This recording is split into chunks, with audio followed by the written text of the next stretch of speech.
Walk 2 Moons, Chapter 3, Bravery. Because I first saw Phoebe on the day my father and I moved to Euclid, I began my story of Phoebe with the visit to red-headed Margaret Cadavers, where I also met Mrs. Partridge, her elderly mother.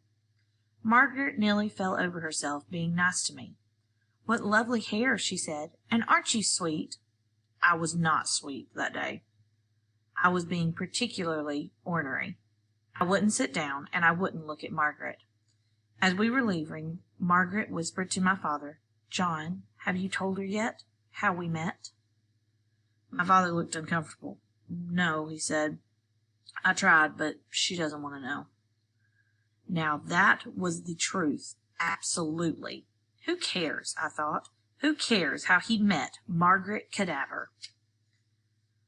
When at last we left Mrs. Cadavers and Mrs. Partridge, we drove approximately 3 minutes. 2 blocks from Margaret Cadavers was the place where my father and I were going to live. Tiny squirt trees, little birdhouses in a row, and one of those birdhouses was ours. No swimming hole, no barn, no cows, no chickens, no pigs. Instead, a little white house with a miniature patch of green grass in the front of it. It wasn't enough grass to keep a cow alive for 5 minutes.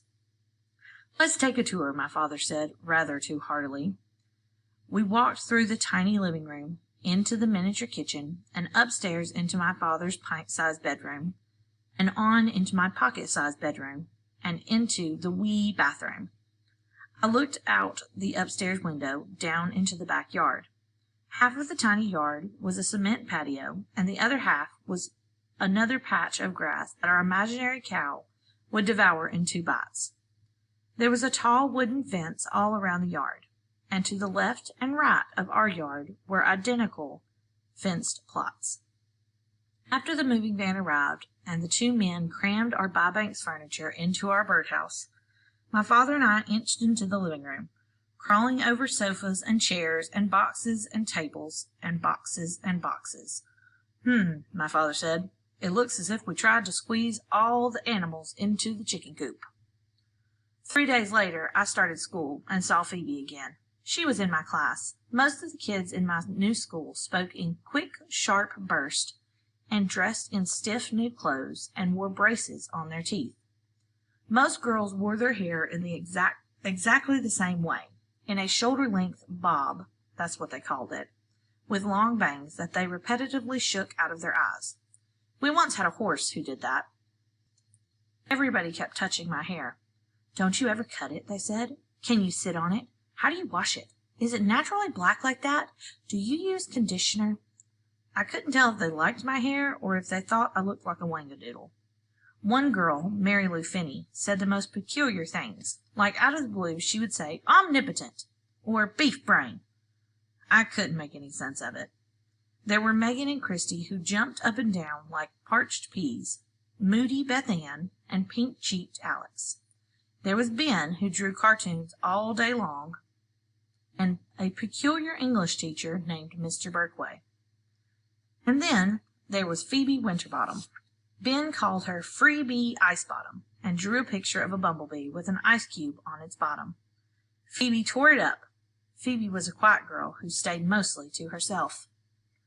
She had a pleasant round face and huge, enormous sky-blue eyes. Around this pleasant face, her hair, as yellow as a crow's foot, curled in short ringlets. During that first week, when my father and I were at Margaret's, we ate dinner there 3 times that week, I saw Phoebe's face twice more at her window. Once I waved at her, but she didn't seem to notice, and at school she never mentioned that she had seen me. Then one day at lunch she slid into the seat next to me and said, "Sal, you're so courageous. You're ever so brave." To tell you the truth, I was surprised. You could have knocked me over with a chicken feather. "Me? I'm not brave," I said. You are brave." I was not. I, Scalamotree Hiddle, was afraid of lots and lots of things. For example, I was terrified of car accidents, death, cancer, brain tumors, nuclear war, pregnant women, loud noises, strict teachers, elevators, and scads of other things. But I was not afraid of spiders, snakes, and wasps. Phoebe and nearly everyone else in my new class did not have much fondness for these creatures. But on that day, when a dignified black spider was investigating my desk, I cupped my hands around it, carried it to the open window, and set it outside on the ledge. Mary Lou Finney said, "Alpha and Omega, will you look at that?" Beth Ann was as white as milk. All around the room, people were acting as if I had single-handedly taken on a fire-breathing dragon. What I have since realized is that if people expect you to be brave, sometimes you pretend that you are, even when you're frightened down to your very bones. But this was later, during the whole thing with Phoebe's lunatic, that I realized this. At this point in my story, Graham interrupted me to say, "Why, Scalama, of course you're brave. All the Hiddles are brave. It's a family trait. Look at your daddy. Your mama." "Mama's not a real Hiddle," I said. "She practically is," Graham said. "You can't be married to a Hiddle that long and not become a Hiddle." That's not what my mother used to say. She would tell my father, "You Hiddles are a mystery to me. I'll never be a true Hiddle." She did not say this proudly. She said it as if she were sorry about it, as if it were some sort of failing in her.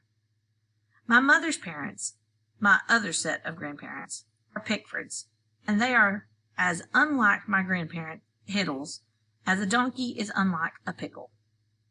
Grandmother and Grandfather Pickford stand straight up as if sturdy steel poles ran down their backs.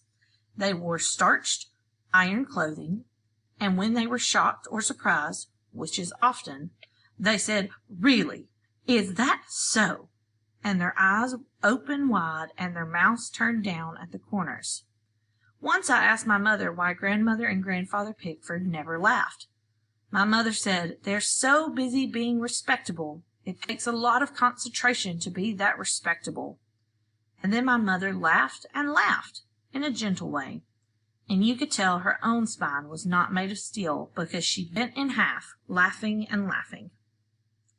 My mother said that Grandmother Pickford's one act of defiance in her whole life as a Pickford was in naming her. Grandmother Pickford, whose own name was Gayfeather, named my mother Chanhassen. It's an Indian name, meaning tree's sweet juice, or in other words, maple sugar. Only Grandmother Pickford ever called my mother by her Indian name, though everyone else called my mother Sugar. Most of the time, my mother seemed nothing like her parents at all, and it was hard for me to imagine that she had come from them. But occasionally, in small, unexpected moments, the corners of my mother's mouth would turn down, and she would say, "Really? Is that so?" And she sounded exactly like a Pickford.